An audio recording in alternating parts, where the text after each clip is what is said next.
Hello and welcome to part 2 of the tips on how to play a hardcore character. And in this part I'm going to be covering the wizard specifically. I'm currently at level 51 and at this point I have a very good idea of what kind of gear and what kind of spec that I want to play with my wizard.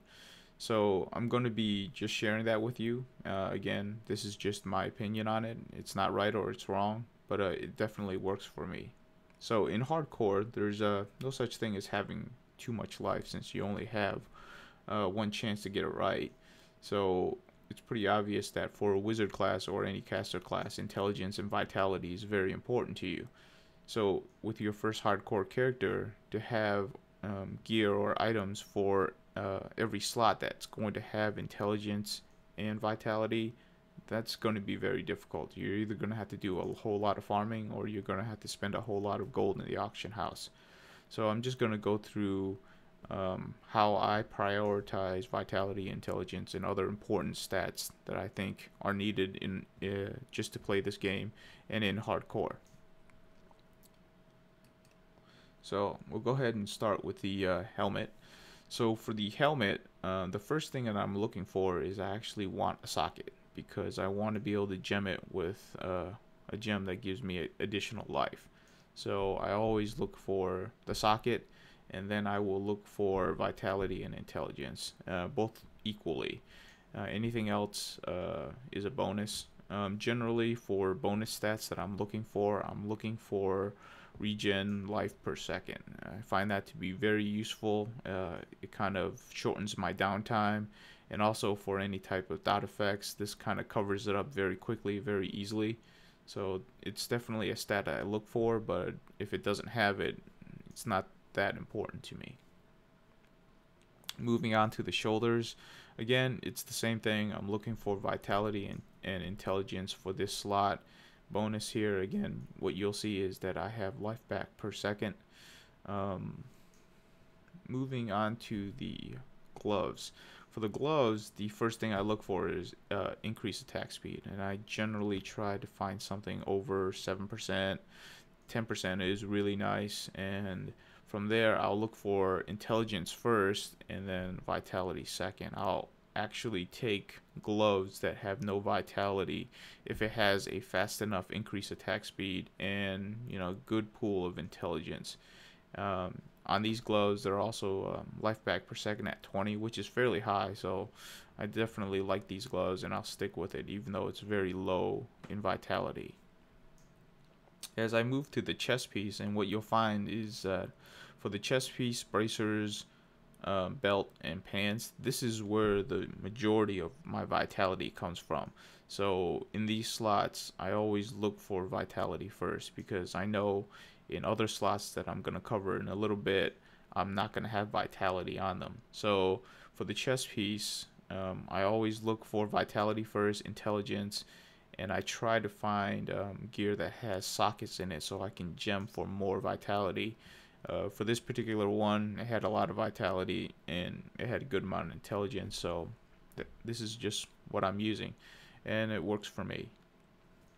As I move to the bracers, you'll see that it's geared more towards having more vitality and having intelligence on there. I definitely want to have both, but I definitely want more of the vitality on this particular slot. And you'll see the same theme going on with the belt. More vitality over intelligence, and I also got a bonus in life regen per second. For the pants, again, more vitality, but for the pants, like the chest piece, I really want to have sockets in them so that I can socket for more vitality. I'll take a lower amount of intelligence if I can have a higher amount of vitality. As you can see, these pants are actually pretty old, and I really need to upgrade to them, but I just haven't found a need just yet.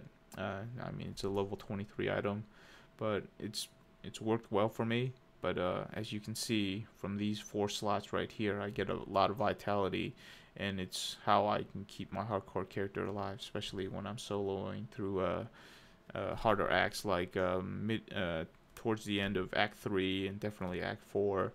They throw a lot of large packs at you. For the boots, the first stat I'm looking for is movement speed, and I'm always looking for 8 or more. So 10% is great, 8% also livable, and then vitality and intelligence on this one is kind of equal to me. So if I can have a little of both, that's what I'll be looking for. I got a bonus in this one, which it has regen life per second. For my offhand slot, I'm always carrying a shield with me, and this is where the majority of my damage mitigation stats will come from. So that's my concentration when I'm looking for a specific shield. So the first stat I'm looking for is block chance. I want that to be over 20%, and this one it's 24%. That means every 1 in 4 hits almost, I'm going to be able to block for either 540 or up to 819 damage, and that's a lot of damage to block, and to be able to do that in 1 in 4 hits, that's really nice. And then after the block chance, I'm also looking for armor. So your shield pretty much can cover for 2 to 3 pieces of armor in one slot, so that's definitely nice to have a very, very high armor value along with a block. After that, I'm usually looking for vitality. Life back per second is another one that I'm really looking for. A socket would be great, but if I can get a shield that has high armor value, high block value, and a high block amount, I will opt for that more than any of these stats that come afterwards on there. It's really the only slot in which I can mitigate a whole lot of damage, and that's what I look for in that specific slot. For the weapon, it's pretty clean cut here. So I'm just looking for the highest DPS weapon that I can get for the level. I usually upgrade when there's a 30 to 50 DPS jump. So I skip a few levels and then I go back and I look for the next upgrade.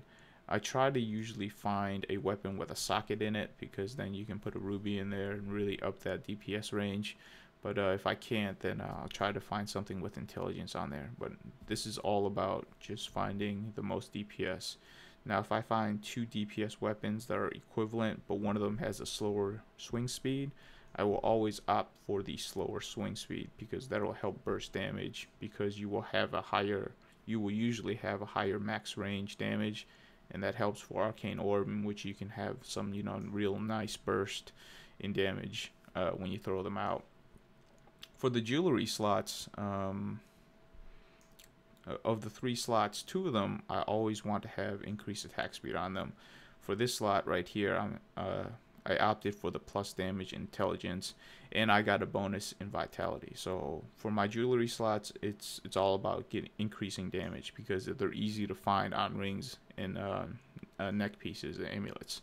So again, plus damage, intelligence, or increase in attack speed and intelligence. So what you'll find in my next ring is all I look for is intelligence and attack speed. If I can find vitality on there, that'd be great, but they're generally very expensive, and I'm just not willing to spend the gold on that particular piece, because there's just, there's so much more things that I need to balance. It's just, I'd rather spend or focus my vitality on 4 slots, so that I can find easier things like attack speed and intelligence on rings, and not have to spend a boatload of money on it. Again, for my amulet, it's the same thing. Have a high concentration of intelligence and attack speed, and this is just so that I can have a fast swing speed, so I can dump a lot of damage, then I can move quickly to another spot, dump a lot of damage, move quickly to a lot of slots. Right now in my Nightmare playthrough, you're not seeing a whole lot of that, because by the time I'm doing a solo playthrough, I've really out-leveled that act, and I have better gear than what that act has. So you're kind of not seeing that, but on the first playthrough of it, especially when you're playing with other players, and it's kind of recommended after getting through Act 1 to play with at least one other person, because for bosses, it's nice to be able to have free DPS time, as the boss is concentrating on one character. One person can do dedicated DPS as the other person kites. So again, this is how I have my gear arranged, and it works for me. And this is probably what I'll be sticking with. At level 51, though, I'm probably gonna start conserving my money so that I can start buying the really expensive stuff, which after level 51 you're gonna start seeing a jump in prices for a lot of the nice gear. So I'm probably gonna hold back, trying to farm more for money at this point, so that when I hit level 60, and I plan on being level 60 in Act 1 Hell difficulty, I can start looking for that last piece of gear, and I'm probably going to start rolling in resistances and trying to find resistances on gear so that I can survive through the later parts of Hell. And I'm not sure if I'm going to be doing too much Inferno difficulty on my first level 60 tune. I'll probably end up making this kind of just a power leveling character that I can help with friends and stuff. But we'll see. If you have any comments, leave them below. Thank you for watching.